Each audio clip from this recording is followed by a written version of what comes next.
Ej, hallo, har I hørt det der er sket med dem inden for G? Har I ved?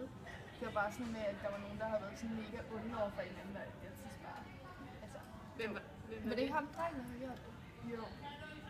Det er så mærkeligt. Så man kan finde på sådan noget. Men så i går, så var jeg i Aarhus, og så jeg bare det der mega flotte armbånd, de har snakket om. Det er virkelig flot.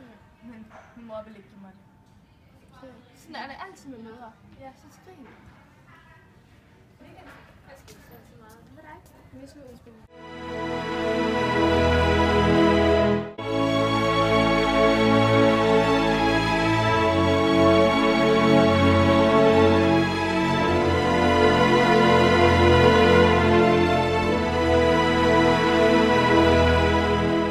Nå, det er armbånd, jeg vil have, piger.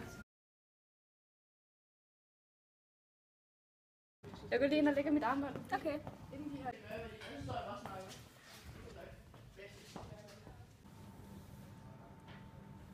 Pauline, prøv lige at komme. Nej. Okay.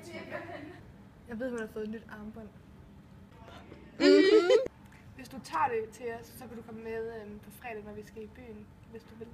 Men jeg kan jo tage det, det er jo min veninde. Det er jo lige meget. Altså, hun bliver jo ikke mærke til det nogensinde.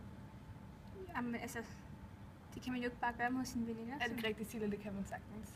Tør du ikke, eller hvad? Er du en lille tøspige? Jeg har bare ikke lyst til det. Har du da ikke lyst til at være venner med os, eller hvad? Altså, det er jo heller ikke særlig sødt mod os, du ikke gider at gøre det. Jo, men det er derfor, det var... Jeg skal nok gøre det så. Ej, hvor godt. Det er mega godt.